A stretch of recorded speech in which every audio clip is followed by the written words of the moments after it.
Ada titik dalam hidup ketika kita merasa sudah mencoba segalanya. Kita bangun lebih pagi, bekerja lebih keras, membaca buku pengembangan diri, ikut pelatihan, bahkan berdoa dengan lebih khusyuk. Tapi anehnya, hidup masih terasa di tempat yang sama. Tidak ada lompatan besar, tidak ada perubahan yang benar-benar terasa. Di saat seperti itu, muncullah ilusi yang mematikan. Aku sudah melakukan segalanya. Padahal, kebenarannya adalah, kita hanya melakukan semua yang kita ketahui, bukan semua yang mungkin. Otak manusia, meski luar biasa, cenderung berjalan di jalur yang telah dikenalnya. Ia meramalkan masa depan berdasarkan masa lalu. Jika di masa lalu usaha kita tidak membuahkan hasil, maka otak akan memprediksi kegagalan yang sama di masa depan. Inilah asal mula lingkaran keputusasaan. Kita mulai lelah, kita mulai meragukan apakah perubahan itu benar-benar mungkin. Kita lihat orang lain berubah, berhasil, bangkit dari keterpurukan. Tapi dalam hati kecil kita, ada suara yang berkata, mereka bisa, tapi aku beda. Mungkin aku memang ditakdirkan begini. Namun itu bukan takdir, itu hanya cerita lama yang diulang lagi dan lagi oleh pikiran yang takut kecewa. Yang sering tidak kita sadari adalah bahwa kita bisa menjadi sangat terampil dalam bertahan, tapi tidak pernah benar-benar belajar untuk berubah. Dan ini bukan karena kita malas, tapi karena kita takut. Takut membuka kemungkinan baru yang tidak menjanjikan rasa aman seperti pola lama. Maka sebelum kamu menyerah dan berkata, aku sudah melakukan segalanya, tanyakan ini. Apakah kamu benar-benar sudah mencoba cara yang berbeda, bukan hanya versi baru dari cara lama? Karena di balik ilusi itu, mungkin masih ada pintu yang belum kamu ketuk.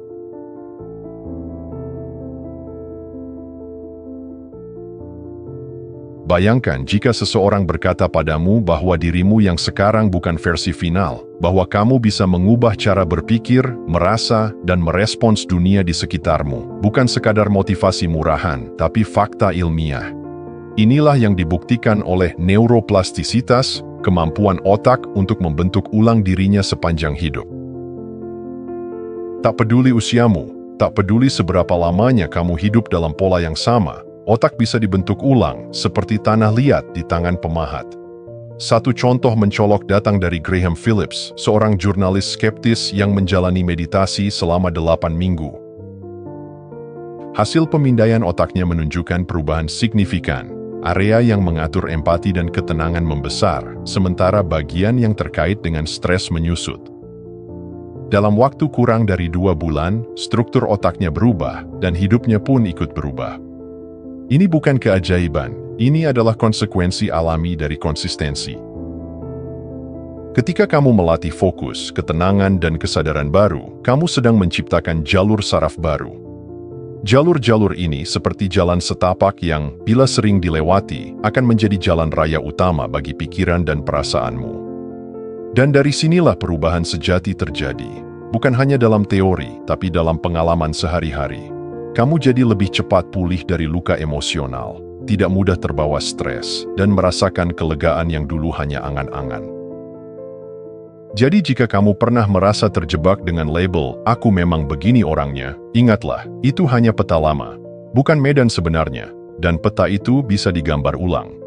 Bukan harapan kosong, tapi sains yang perlahan membuka gerbang bagi hidup yang lebih sadar dan merdeka.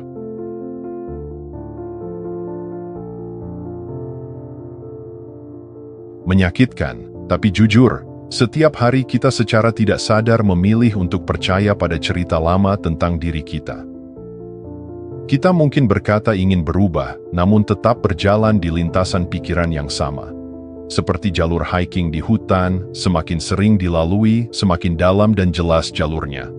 Begitu pula dengan pola pikir lama, ia terasa mudah, cepat, dan benar hanya karena sering dipakai. Inilah jebakan banyak orang, mengira perubahan bisa datang hanya dari afirmasi atau semangat sesaat. Tapi kamu tidak bisa menambal jalan berlubang dengan kata-kata positif tanpa membangun jalur baru dan benar-benar melewatinya berulang kali, meski awalnya terasa asing dan menakutkan. Keyakinan lama seperti, aku selalu gagal, aku tidak cukup baik, atau aku memang tidak berbakat, tidak lenyap hanya dengan dibantah. Mereka perlu digantikan dengan pengalaman baru yang mengukir cerita berbeda di dalam tubuh dan otak kita, dan itu butuh keberanian. Karena artinya kita harus keluar dari autopilot. Kita harus sadar saat pikiran lama muncul, dan memilih dengan sengaja untuk tidak menuruti mereka. Ini bukan soal menyalahkan diri. Ini soal menyadari bahwa perubahan bukan hanya tentang ingin, tapi tentang memilih untuk tidak lagi hidup dari cerita lama, hari demi hari, langkah demi langkah. Pertanyaannya sekarang, jalan mana yang sedang kamu lewati hari ini, dan apakah kamu bersedia membangun jalur baru meski kakimu masih gemetar karena hidup yang berbeda tidak datang dari jalan yang sama?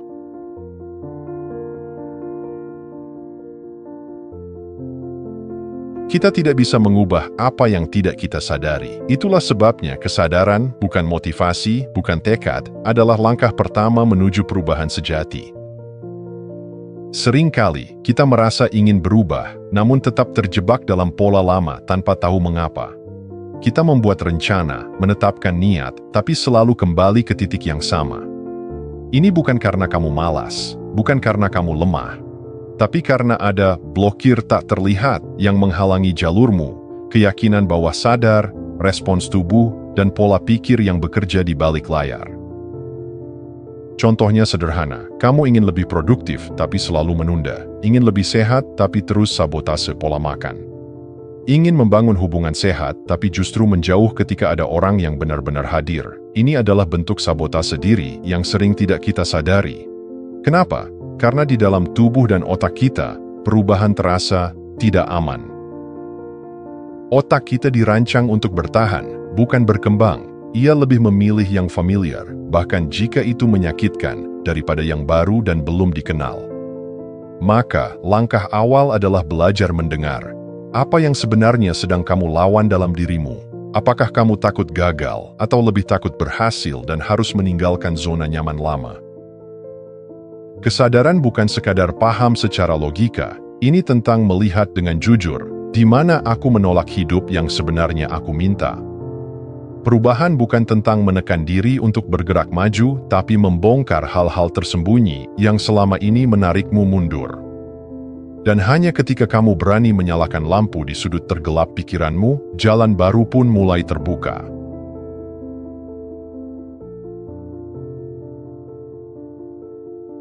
Berapa banyak mimpi yang tak pernah dimulai hanya karena takut dinilai? Berapa banyak kata, ide, karya, atau bagian dari dirimu yang tetap tersembunyi karena takut terlihat aneh, berbeda, atau tidak cukup baik? Ketakutan akan penilaian adalah jeruji halus yang membungkam banyak cahaya. Kita menahan diri untuk bicara, tampil, mencipta, bukan karena kita tidak mampu, tapi karena kita khawatir. Bagaimana jika mereka tak suka? Atau lebih dalam lagi, bagaimana jika aku terlihat seperti diriku sendiri dan itu tidak diterima?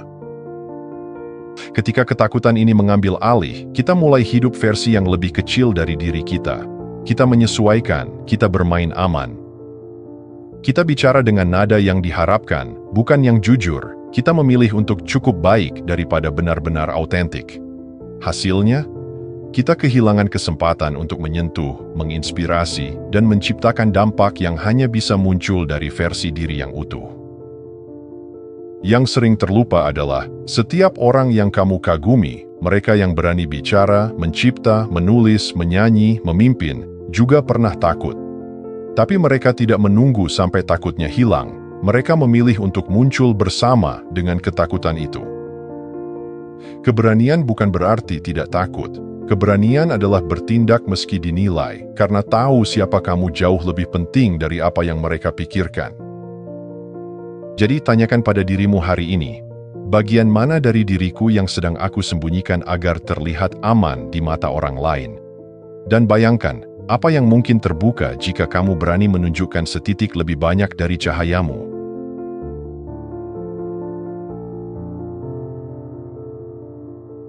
Pernahkah kamu merasa cemas justru setelah menerima gaji, atau menghindari membuka rekening karena takut melihat isinya, atau berbelanja dengan perasaan bersalah meski untuk hal yang kamu butuhkan? Itulah wajah halus dari mindset kelangkaan. sebuah pola pikir yang tidak tumbuh dari kenyataan hari ini, melainkan dari jejak emosi masa lalu.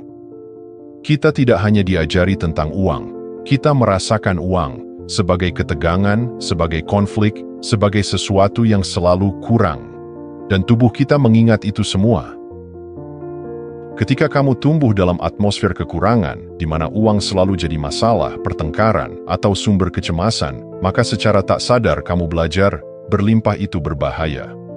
Akibatnya, ketika kelimpahan mulai datang, tubuhmu panik, otakmu mencari cara untuk kembali ke zona yang familiar, bertahan, bukan berkembang. Ini menjelaskan mengapa sebagian orang terus bekerja keras, tapi tidak pernah merasa cukup, atau mengapa mereka sabotase peluang, menunda proyek, atau ragu menaikkan harga jasa mereka. Karena jauh di dalam, masih ada keyakinan bahwa kelimpahan bukan untuk mereka, bahwa mereka hanya layak hidup di batas minimum. Namun kabar baiknya, ini bisa berubah. Mindset kelangkaan bukan kutukan.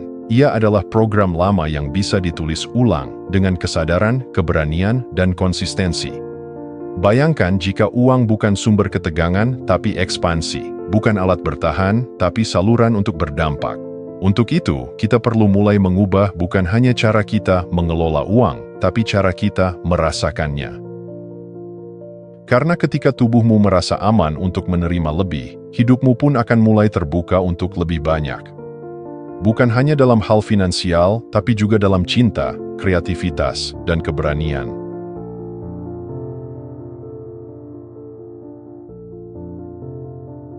Pernahkah kamu merasa seperti sedang memainkan ulang sebuah bab lama dalam hidupmu, dengan pemeran baru, tempat baru, tapi konflik yang sama? Seolah hidup memberi naskah yang serupa, hanya mengganti latar dan nama.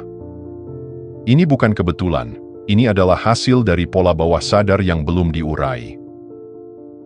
Kita tidak kembali ke pola lama karena kita bodoh atau lemah. Kita kembali karena itu terasa familiar. Otak dan tubuh mencintai yang dikenalnya, bahkan jika yang dikenalnya adalah rasa sakit. Jika semasa kecil kita terbiasa dicintai dengan cara yang tidak konsisten, maka ketika dewasa kita mungkin justru tertarik pada orang yang emosionalnya tak tersedia, karena tanpa sadar itu terasa rumah. Begitu juga dalam karier. Jika selama bertahun-tahun kita diberi narasi bahwa kita tidak cukup, maka kita akan mencari atau menciptakan lingkungan kerja yang terus-menerus mencerminkan perasaan itu. Kita menolak promosi, bertahan di tempat yang stagnan, atau memilih rekan yang meremehkan. Dalam hal kesehatan, tubuh yang terbiasa dengan stres akan menganggap ketenangan sebagai sesuatu yang asing. Maka kita kembali ke pola makan buruk, tidur larut, atau mengabaikan diri, karena itu membuat tubuh tenang dalam artian yang semu, kembali ke yang dikenalnya. Dalam keuangan, sabotase terjadi bukan karena kita tak bisa mengelola uang, tapi karena identitas terdalam, kita belum mengizinkan diri untuk hidup bebas dan berkelimpahan. Tapi di balik pola yang berulang, selalu ada pintu kesadaran. Ketika kita menyadari bahwa pola ini bukan takdir, melainkan kebiasaan saraf dan emosi yang bisa diurai, kita mulai mengambil kembali kendali atas hidup kita. Pertanyaannya, apa yang selama ini terasa normal, padahal sebenarnya hanya familiar? Dan, beranikah kamu keluar dari kenyamanan semu itu, untuk memilih yang benar-benar layak kamu jalani?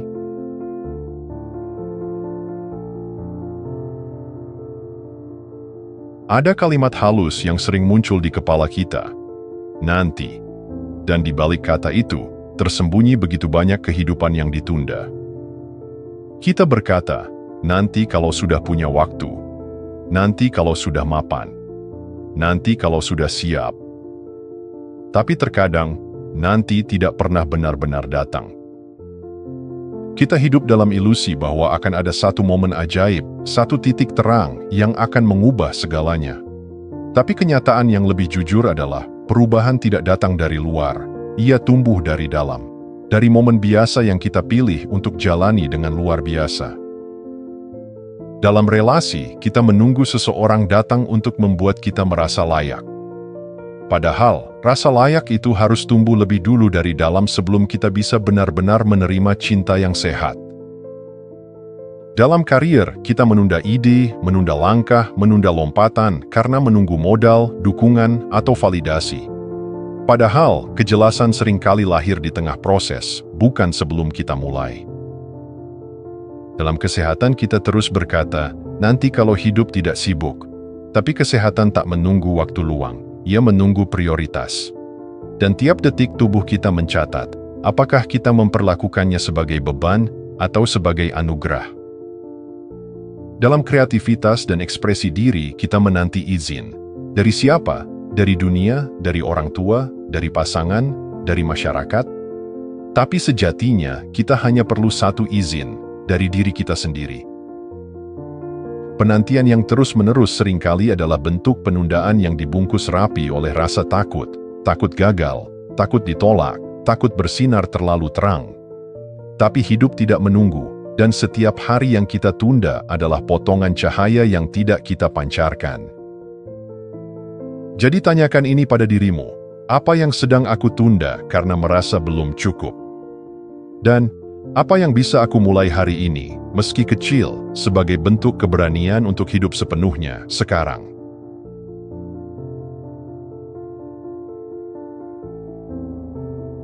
Kita sering membayangkan bahwa ketakutan terbesar kita adalah kegagalan.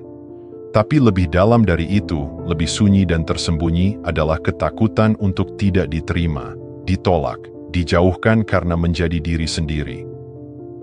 Dan karena takut akan penolakan, banyak dari kita membungkam versi terdalam dari diri. Kita memoles, menyesuaikan, menyembunyikan sisi yang paling otentik demi cocok dengan ekspektasi orang lain.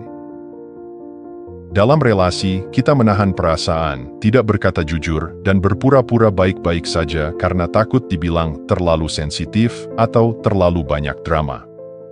Padahal yang kita inginkan hanya koneksi yang jujur, tapi demi rasa aman semu, kita memilih hubungan yang dangkal. Dalam pekerjaan, kita menyembunyikan ide-ide brilian karena takut dianggap berbeda.